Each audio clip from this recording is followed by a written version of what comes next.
호법 형제 여러분, 감사합니다.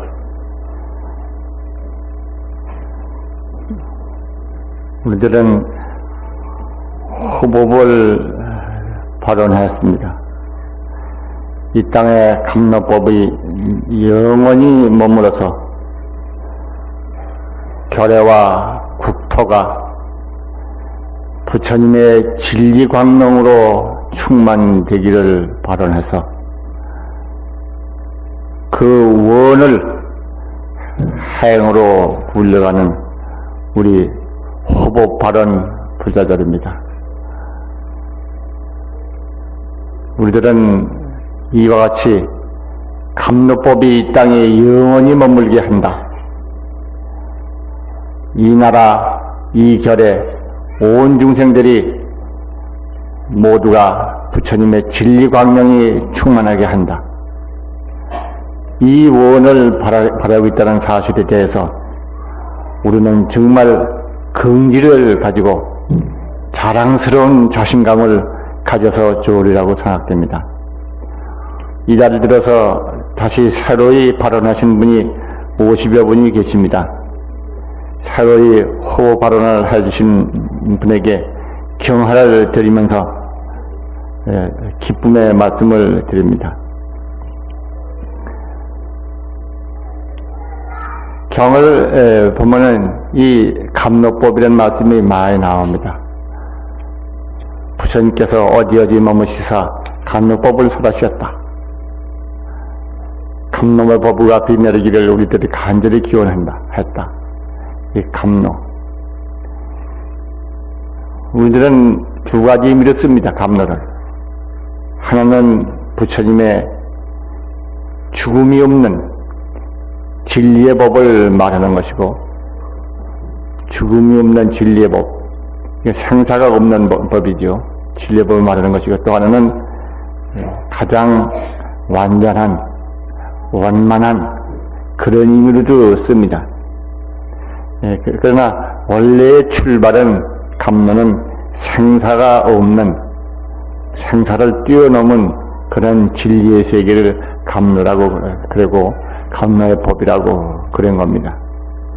우리들이 이 땅에 감로법을 영원히 머물러 생사가 없는 이 도리를 가르치는 부처님의 법이 영원히 머물러서 이 땅 모든 결례와 모든 중생들이 모두 함께 이 크신 은혜에 젖게 되기를 기원했다고 하는 거, 아무리 자랑스럽게 생각해도 부족하다고 생각합니다. 어쩌면 형제들 가운데서 감로, 그래, 죽음이 없고 생사가 없는 그런 큰 법이라고 한다면 어떻게 해서 죽음이 없고 없다고 그러는 것인가? 그렇게 생각 드시는 분이 없지도 않을 겁니다. 우리들이 육체를 자신으로 알고 있기 때문에 육체가 다 하면은 그걸로 종말로 아는 사람이 죽음이라고 생각하는 것입니다. 육체는 임시 자기가 어느 몸의 부분, 큰 성품의 어느 부분을 이렇게 개성화해서 입고 나오는 의상이라. 이 의상은 때 묻어도 세탁을 해야 할 것이고, 해져도 새 걸로 갈아입어야 하고, 계절이 바뀌어도 갈아입어야 하고, 처소가 바뀌어도 또 갈아입어야 할. 이건 임신에 걸치고 있는 옷이라. 근데 이 세간에서는 기껏해야 이 임시 걸치고 있는 이 포장지와 같은 이 의상, 옷 같은 이러한 몸뚱이, 이것을 자기 자신으로 알고 있기 때문에 이것이 생겼다, 이것이 머물렀다, 이것이 좀 다 했다. 그러면 그것으로 인생 종말이다. 이렇게 알고 있는 것입니다. 그러나 그것밖에 못 봐요. 반야의 지혜에 의해서, 부처님의 지혜에 의지해서 비로소 그러한 포장지를 초월한 포장지와 같은 의상을 입고 있는, 이 옷을 입고 있는 안에 있는 사람, 참 옷을 입고 있는 주인공, 그것을 밝혀지게 되는 것입니다. 그 주인공을 보게 될 때 그 사람은 죽지 않는 사람이야. 천상에 가기도 하고 인간에도 태어나기도 하고 어디도 마음대로 자유자재하면서 다니면서 자기가 그때 알맞는 의상을 걸치기도 하고 자기가 지은 바에 따라 가지고 뜻하는 바에 따라 가지고 자유스럽게 자기 세계를 전개할 때도 있어요. 미혹했을 경우에는 그것을 피동적으로 자기 자신이 하는 것이 아니라 타성적으로 그냥 움직이기 때문에 중생세계라고 그러지만은 중생세계라고 됐다고 해서 미혹했을 따름이지 실상 그 생명이 지니고 있는 진실한 모습이 이 죽음이 없는 세계가 어디 변한 것은 아니라 부처님께서는 오직 부처님 법이 오직 이 생사를 넘어선 우리의 진실 생명의 세계를 밝혀준 것입니다.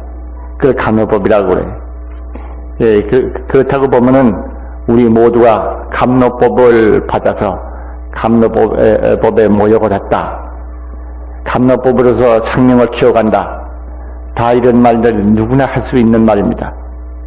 그러나 거듭 말씀드리지만은 육체를 자신으로 알고 그리고 감정의 그림자, 생각의 그림자를 이것을 자기 마음이라고 알고 그걸 그렇게 상대적으로 보고 겉모습만 보고 보는 그런 사람들에게 있어서는 남도 있고 죽음도 있고 생사의 종말이 있게 되는 것이에요. 근데 오직 부처님의 가르침에 의해서만 비로소 이러한 생사를 뛰어넘은 큰 생명이 우리에게 깃들어 있다. 그것을 보아주는 것입니다. 그것을 드러내게 하는 법문이 부처님의 감로법문이. 우리 형제들 많이 잘 배워서 죽음이 없는 감로법을 다 모두 체달할 것이고 또 모든 사람에게 서로 전해주어서 영원히 감로법이 이 땅에 머물러서 이 땅에 진리광명이 빛나도록 하는 것이 호법발언이라고 생각해 볼 때 더욱 이 감로법의 귀한 것을 불법만 난 귀한 것을 호법발언이 자랑스러운 것을 생각하게 합니다.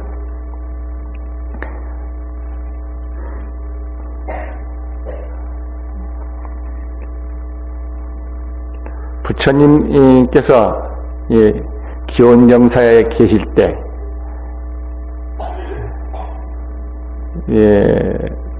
그러면 부처님께서는 보통 맨 처음에 지은 절이 중림정사였고 그 다음에 지은 절이 이 기원정사가 아닌 기수국고덕원이라고 그러는 거죠.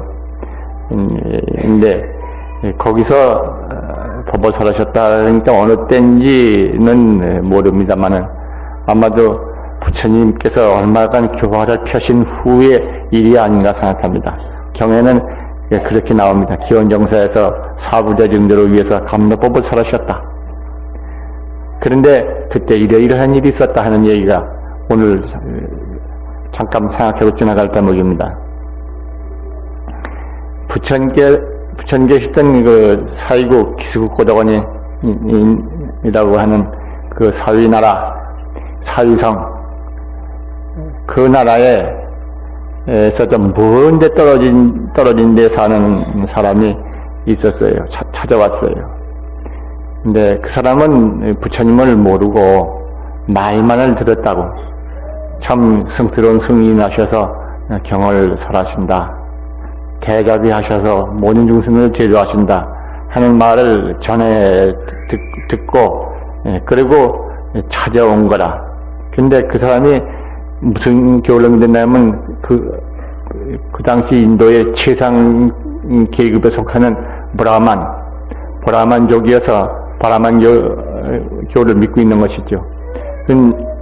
형제들 아시는 바와 같이 인도의 고대 사회가 그런 계급 사회예요.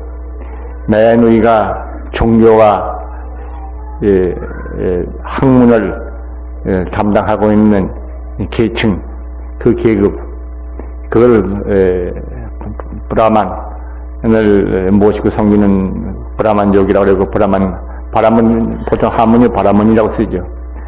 브라만 계급이고, 그 다음에 정치와 군사를 담당하고 있는 찰제리족, 찰제리 계급이 있고, 그 다음에 이제 베샤, 상공, 농업 생산을 종사하고 있는 계급, 그 아래 천민 계급, 이거 피정복 민족 같습니다만 드라비다족을 주체로 하는 수트라, 저는 드라비다족이라고 어디 누가 그러진 않았으나 그런 걸로 생각합니다. 아리아족들이 밀고 내려와가지고 인도 천지를 점령하면서 그 피정복자인 드라비다족 원주민들이 천민으로서 떨어지고 정복자인 아리아족들이 상층 계급을 계승하지 않았던가, 그렇게 저는 생각을 합니다만 얘기가 삐뚤어나갔습니다. 어쨌든 인도가 그런 계급사회였어요. 그 다음에 최상 계급이 바라문이고, 그 다음에 정치 군사를 담당하고 있는 그들이 왕족이나 그에 관계되는 사람들입니다. 근데 그 바라문에 속한 사람이 1급 사람이 부처님께 찾아와서 부처님께 예배를 하고 말씀을 드렸습니다. 저희들은 먼 지방에서 왔습니다. 부처님께서 참 덕이 높으시다는 말씀을 들은 지는 오래입니다. 그러나 일이 있고 장애가 있어서 찾아뵙지 못하다가 이제야 거룩한 성령을 제가 우러러뵙게 되었습니다. 부처님의 법문을 듣고 보니 부처님의 법에 귀해서 부처님의 가르침에 따라서 닦아서 모든 고통을 소멸해서 죽음 있는 땅이라고 하는 그 법을 얻기 싶습니다 하고 부처님한테 출가의 뜻을 말을 했습니다. 그래서 부처님께서는 그걸 허락하십니다.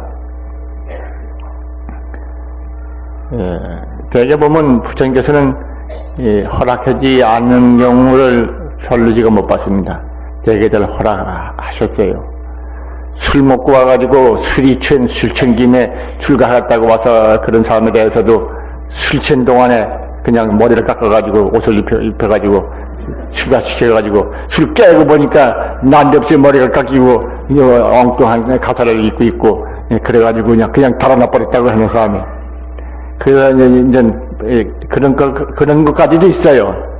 그러니까 왜 그러느냐? 그 사람이 언제 2년으로 2년 해가지고 어느 때가 가서는 출가해서 도를 이루게 되리라. 그 2년을 내다보시고 술 취했을 망정 와서 출가했다고 와서 그랬던 것이다. 그 부처님은 그걸 다 아시기 때문에 그걸 막지 않으신 경우가 있습니다만 이 사람도 부처님께서 허락을 하셨습니다. 근데 출가해서 신임 비구가 되었으면은 정말 부처님의 가르침대로 수행을 하고 여법하게 닦아야 할 텐데 닦지는 않고 셋이 7 사람이 한 방에 같이 있었어요. 같이 모여 앉아가지고는 만날 그저 세속 잡담을 하고 그저 깔깔대고 웃기만 하고 그저 그냥 만날 그러고 놀고 지냈어요. 세상이 무상하고 득도를 하기 위해서는 힘을 들여야 한다고 하는 것을 잊고 그냥 하루하루 그냥 잡담하고 세월을 보냈어요. 부처님이 그것을 보셨습니다. 그리고 그거를 불쌍히 보셨습니다. 그리고 친히 그 사람들이 머물고 있는 방을 찾아갑니다. 찾아가서 그 사람들한테 말을 합니다. 너희들은 무슨 일이 있어서라 무엇을 위해서 그렇게 웃느냐? 도를 위해서 세간을 버리고 출가했으면은 도를 닦아야 할 것이 아니겠느냐? 어째서 이렇게 큰 소리로 웃기만 하고 지내느냐? 세간 중생들은 보통 이 5가지를 가지고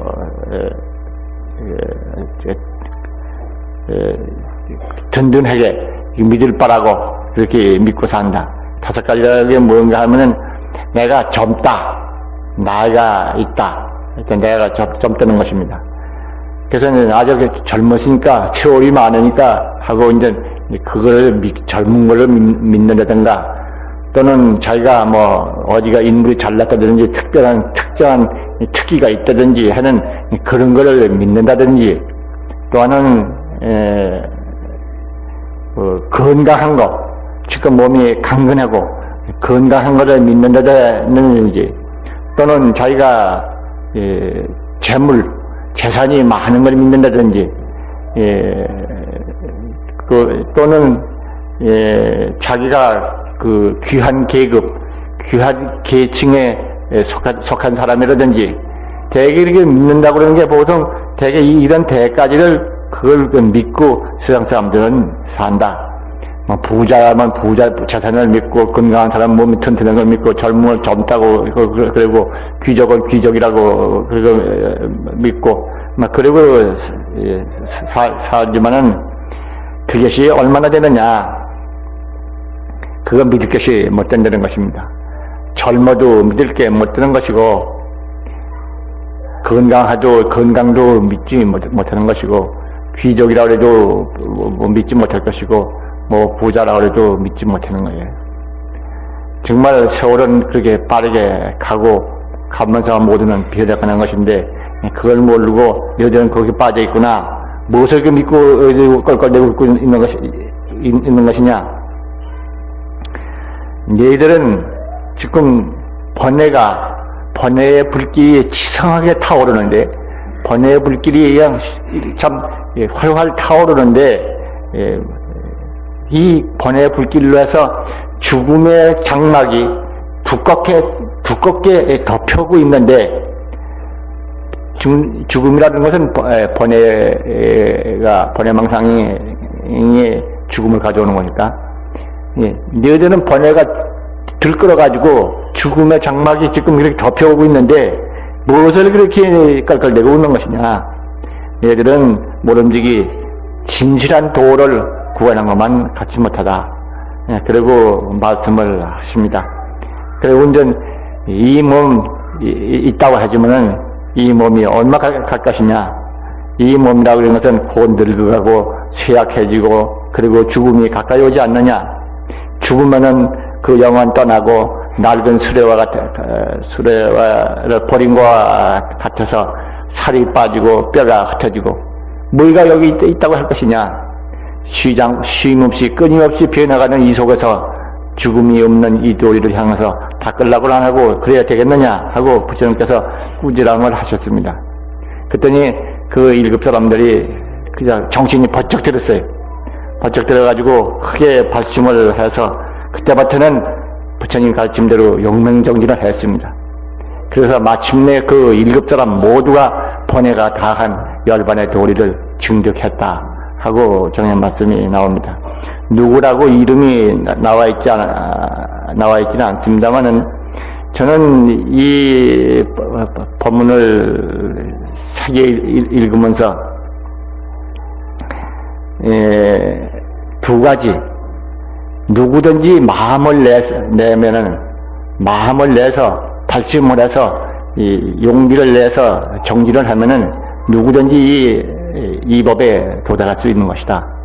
누구든지 죽음을 초월한 진리원만한 일체 성취에 그러한 진리세계에 도달할 수 있는 것이다 하는, 이 누구든지 정진하면 된다고 하는 사실과, 또 한 가지는 바로 열반이라고 하는 번뇌가 다한 세계, 죽음이 없는 세계, 간헐법의 세계가 누구에게나 확정적으로 있는 것이다.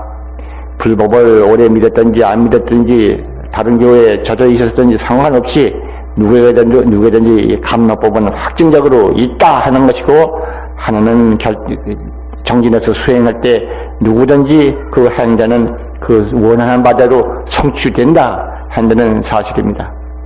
저는 이 얘기를 돌이켜보면서 이 두 가지를 생각을 했습니다. 우리들이 끊임없이 이 현상세계에서 몸을 던지고 살면서 이 현상만 매달리고 있어가지고는 그 현상대로 물러가고 있지만은, 현상을 넘어선 감로의 법을 배워서 그 법을 행하고 힘써 닦으면은 천지가 바뀌어도 변치 않는, 이 몸이 다 계절이 다 하더라도 죽음이 없는, 그리고 일체 성취의 공덕이 지금 현재 내 생명 속에 빛나고 있는 도리를 알아서 지금 현재에도 진리의 광명을 내어 쓰는 그런 사람도 되지 않겠는가. 이런 점에서 우리들은 더욱 발심을 해서 바람일 정진에 용기를 내야겠다, 그런 생각을 하는 것입니다. 참 계절이 빨라요. 엊그저께가 입하였죠. 일요일 날이 입하였다고 생각이 되는데, 입하면 여름에 들어섰다고 그러는 계절 아닙니까? 여름이면 우는 뻐꾸기가 오늘 아침에 울더라고. 꾀꼬리가 울더라고. 둘이 쌍으로 오늘 아침에 창가에서 울어요. 그거 보고 아, 여름이다. 모시볼 때 우는 것이 뻐꾸기입니다. 근데 이제 계절이 그렇게 빨리도 닥쳐오는구나. 빨리 닥쳐오는 그 가운데 우리의 정신은 어떠한가? 우리의 믿음은 어떠한가? 반야바라밀 믿음 가운데서 항상 확고하게 자기 성장을 시키고 있는가? 용맹스러운 마음으로서 결정적인 수행을 하고 있는 것인가? 그런 것을 물어보게 만듭니다. 주보가 아니라 호법 월보를 보시겠습니다.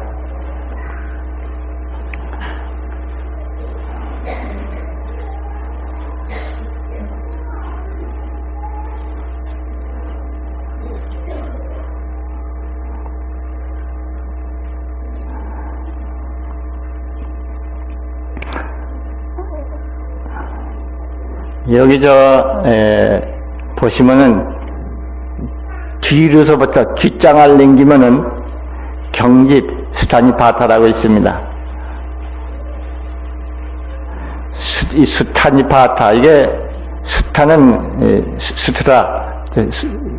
수타라라고 해서 경이라는 뜻이고, 니파타, 이거는 모았다, 모음이라는 뜻이어서 경을 모았다, 모은 것이다. 그래서 이제 경집이라고 이렇게 이름을 붙입니다만, 일단 다들 경집이라고는 안 그러고 스타니파타라고 다 이릅니다. 근데 오늘 내가 여기를 보자고 한 것은, 거기에 보면은 11장 천인경, 거기에서 두 번째, 세 번째 내려가면 136번이 나옵니다. 있죠? 136번. 여기가 이걸 보면 이렇게 나와 있어요. 날 때부터 천한 사람이 되는 것이 아니고 태어나면서부터 바라민이 되는 것도 아니다.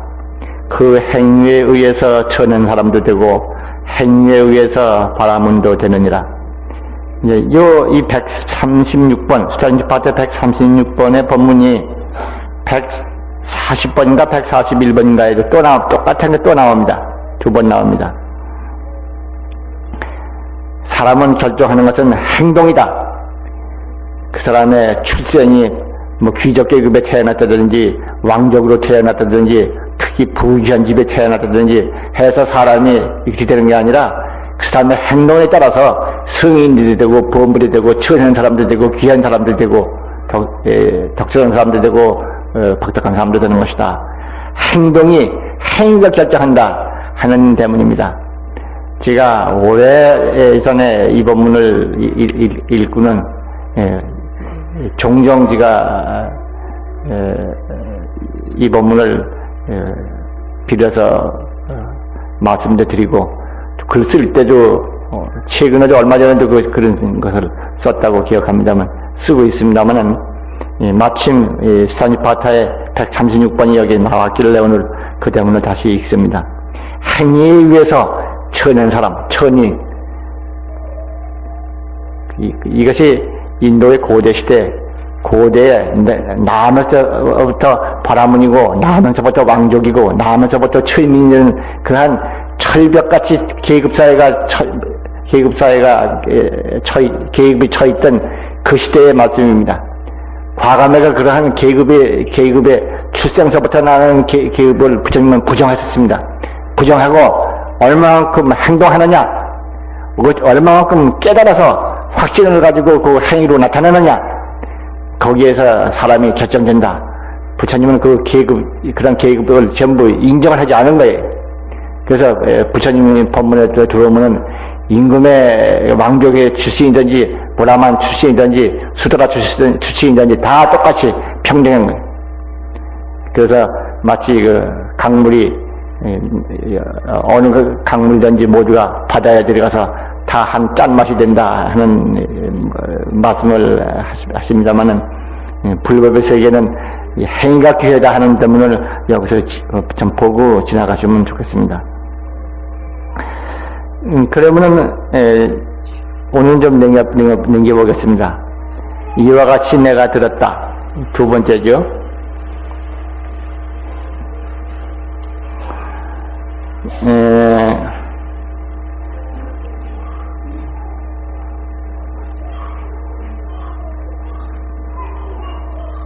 우리들이 잘 아는 법문입니다만은 경에 몇 가지의 비슷비슷한 내용을 가진 법문을 여기 모아봤습니다. 일은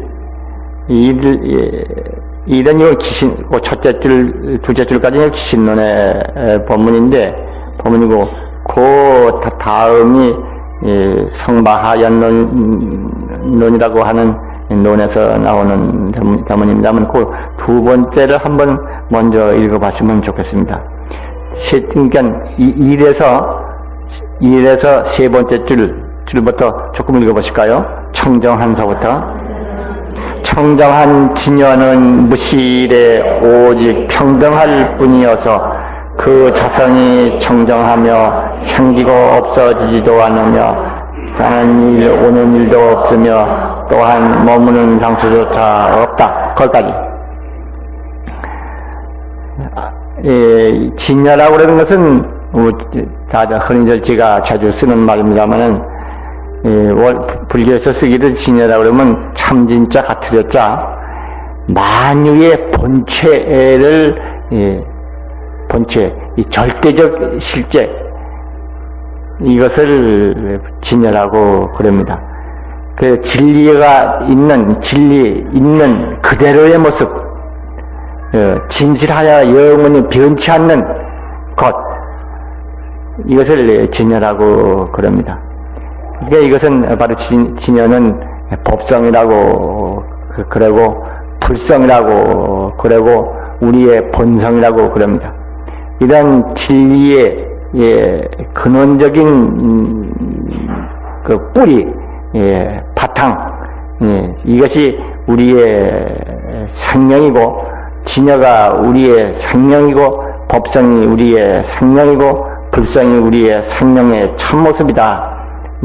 이것을 우리가 항상 배웁니다만 여기서 이제 그 진여 얘기가 좀 나옵니다. 진여라고 하는 것은 이렇게 이럴 때 이 진여를 지금 밖에 어디 있는 걸로 생각합니다만 사실은 이제 우리의 생명에 깃들어 있는 우리의 진실한 모습인즉 이렇게 알아들으면 좋겠죠. 우리 생명의 진실한 모습인 진여, 이것은 무실의 시작, 언제부터 시간이 생기기 이전부터 오직 평등할 뿐이어서 누구에게 이 진리가 더하고 낮은 것이 없이 누구에게나 이 진리가 평등할 뿐이고, 그리고 그것은 떼묻거나 오염될 수 없는 절대 청정한 것이다. 결코 떼묻거나 죄 짓거나 해서 버려질 수 없는 영원히 청정하고 영원히 변치 않는 불변의 것이, 이것이 우리의 진여 자성이다. 생기고 없어지는 것도 없다. 생멸을 벗어났다, 이겁니다. 가는 일 오는 일도 없다. 또한 머무는 장소조차 없다. 이것은 우리의 본성이, 진여가 우리의 본성인데, 부처님 성품이 우리의 본성인데, 이 진리의 근원적인 우리의 본 성품이 이와 같이 영원하고, 그리고 청정하고, 그리고 생멸이 없고, 그리고 거래가 없고, 일체 왕래가 없는 것이다. 우리들은 이와 같이 완전 무결한 진여라고 하는, 불성이라고 하는 진리가 우리의 생명이다. 이것은 우리는 반야바라밀이라고 또 배우기도 했습니다만, 반야바라밀입니다. 우리의 생명이 이러한 진리의 바탕, 이것이 우리다. 근데 이것을 보지 못하고 육체가 나다 하고 이렇게 하는 사람은 이 경계에 빠져서 육체나 혹은 눈에 보이고 손에 만져지고 눈에 보이고 귀에 들리는 이런 경계에 빠져가지고 그 변화에 걸려가지고 자기도 거기 한꺼번에 강치 넘어가서 결국 죽음이라고 그러는 변화가 오지만은, 그러한 변화가 온다고 하는 것은 그렇게 착각하고 그렇게 잘못 알고 볼 따름이지 실로 그런 것은 아니다. 실로의 진여라고 하는 우리의 있는 본체는 진리 그대로에 있는 원래의 청정한 모습이신 이 진여 본성에 있어서는 변하지 않는 것이다. 진실에서 불변이다. 이것을 여기서 말씀하고 있습니다. 그런데도 불구하고 우리들은 이러한 우리의 본성이 본래로 이렇게 완전 무결하고 상멸이 없고 더러워질 수 없는 절대 청정인데도 불구하고 그것을 모르고 삽니다. 그런 것이 나라고 하는 것은 불법에 와서야 이 말이 나오지, 불법에 오기 전에는 이것을 알 데가 없어요. 이런 말을 들을 데가 없어요. 이런 것을 배울 데가 없습니다. 형제 여러분들도 다들 공부를 많이 하신 분들입니다. 아마 형제들도 지금보다도 더 젊으셨을 때 아마 무엇이 진실인가, 나의 생명의 진실이 무엇인가, 궁극적 진리가 무엇인가 하고 아마 고민도 하셨을 겁니다. 해결은 안 납니다. 해결은 나지 않은 채 결국 세월 따라서 직장 갖게 되고 결혼하게 되고 일에 강게 들어가서 하다 보다 보면 그저 한때 젊은 시절에 있던 일로 지나가고 말고, 나이가 먹어서 좀 틈 생기면 인생은 이렇게 살다 이렇게 끝나는 것인가, 이렇게 해서 그렇게 의심을 좀 던져보기도 하지만은 막 그러나 이렇게 하루하루가 중요하다 하고 그냥 하루하루 그저 강치 넘어가다 보면 그냥 변해는 가운데 한꺼번에 넘어가고 맙니다.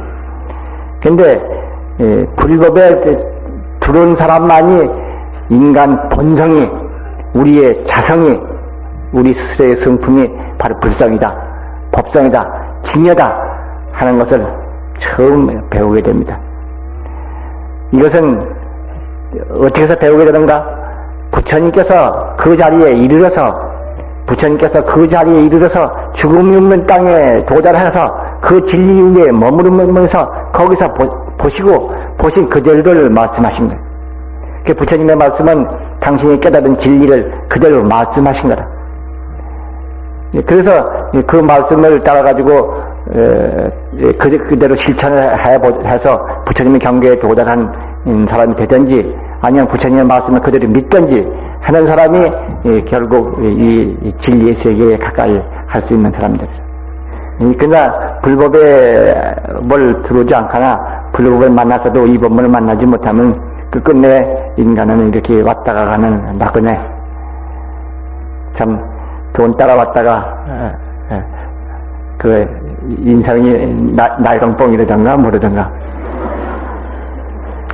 하도짝을 돌릴 때에 야마시를 치던 바람에 그래서 이제 인생의 나그네끼리 괴로워졌다고 하는 애들 노래들 기억납니다만은 그렇게 인생이 나이롱뽕에서 나온 것은 아니라고. 본성인직은 누구나가 진여다. 반야바라밀 완전 무결한 진리다 하는 것이 여기에 말씀입니다. 형제 여러분들, 여기에 확신을 가져주시고 우리들이 어떤 경우를 하더라도 이것을 믿고 여기 진여가 간직하고 있는 법성이 가지고 있는 반야바라밀이 가지고 있는 이 절대 무한 완전 무결한 진리 세계에 대해서 마음을 두고 믿음을 두고 잊지 말아야 할 것입니다. 그러기 위해서 좀 반야바라밀을 염하고 반야바라밀을 하행하고 자비를 하행하고 지혜를 하행하고 하는 수행을 우리는 힘을 쓰고 끊임없이 기도를 하는 것입니다. 그리고 이것만이 있는 것이지 이것 외에는 허망한 것이다. 이것 외에라는 건 뭔가, 허망한 것이라는 것은 뭔가, 바로 보고 듣고 느끼는 겁니다. 4대 이 몸뚱이를 구성하고 있는 이 육체적 물질적인 구성 요소인 이 4대라고 그러는 이 몸뚱이라고 그러는 것도 그렇게 허망한 것이고, 그리고 우리도 둘러싸고 있는 모든 환경 조건도 그렇게 허망한 것이고, 실로 있는 것은 이 진리 실상, 이 진야밖에 없다, 반야바라밀밖에 없다, 그렇게 아는 사람이 바른 믿음인 사람이다. 그리고 우리 불광이 강조하는 것이 그겁니다. 우리 불광이 강조하는 것이 바로 이 진여의 세계, 법정의 세계를 강조합니다. 이것밖에 딴 것이 없다. 끊임없이 이것을 이어나고 이것을 생각하라. 이 속에 무한의 부처님의 공덕과 지혜와 자비와 위덕이, 위실력이 여기에 넘쳐있는 것이다 하고 항상 배웁니다. 이것은 그리고 이것 외에 다른 말을 하질 않습니다. 제가 불법 문제에 들어서 배운 게 이것뿐이고 불법에서 이것을 빼놓고 진실한 행위 따로 없어요. 이걸 제쳐놓고 뭐 이것저것 교리적인 이해나 많이 쌓아봤자 교리적인 이해에 쌓아가지고 해결되지 않아요. 진실로 부처님이 깨달은 경계, 우리 생명의 참된 모습, 존재의 실상, 이것을 바르게 보고 그거에 확신을 가지고 우리가 나아가는 데서부터 진리를 사는 사람이 되는 것입니다. 이것을 우리 형님들 마음에 꼭 가지시고, 그 외에는 이제 객진 보내느니 혹은 물드느니 때가 묻느니 그런 말을 하고 경계에 빠졌느니 그런 말을 합니다만, 이 모두는 험한 것들이, 실로 있는 것은 이 진여 이거밖에 없다. 영은 불변이다. 진리의 본체상이다. 이렇게 알고 우리들의 생명 깊이 누구든지 변치 않는 금강석, 저는 그런 비유를 했습니다만, 결코 허물어지지 않는 금강석을 지니고 있고 결코 떼묻을 수 없는 청정, 절대 청정을 지니고 있는 것이다. 그러니까 잘못하고 허물이 있다 하더라도 참하고 비워서 말씀은 그만이지 지워지지 아니할 때가 없는 것이다. 그래서 본성체는 때묻지 않는다. 겉멋에 때가 묻어도 겉 포장지 같은 몸뚱이 겉껍데기에 때가 묻지, 먼지가 묻지, 그 본성 본알맹이는 절대로 때묻지 않는다. 죄가 이르지 못한다. 절대 청정자다.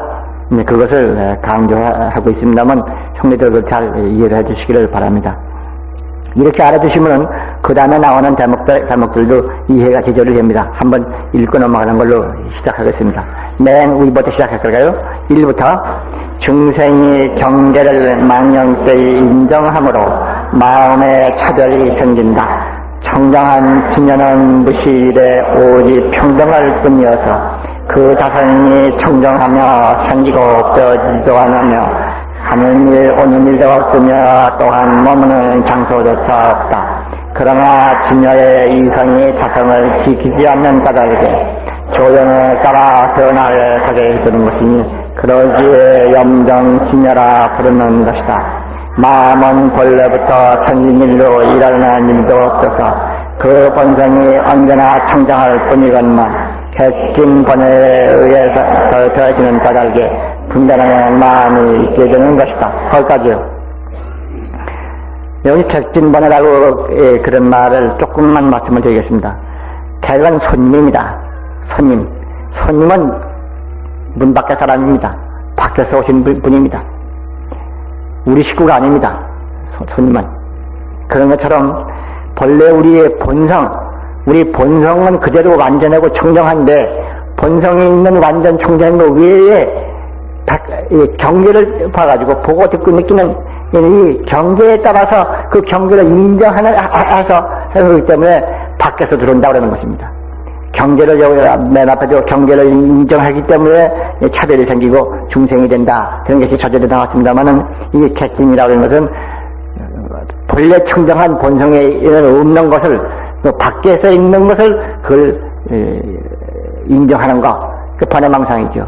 이 번외망상을 갖다가 객진이라고 그러는 거예요.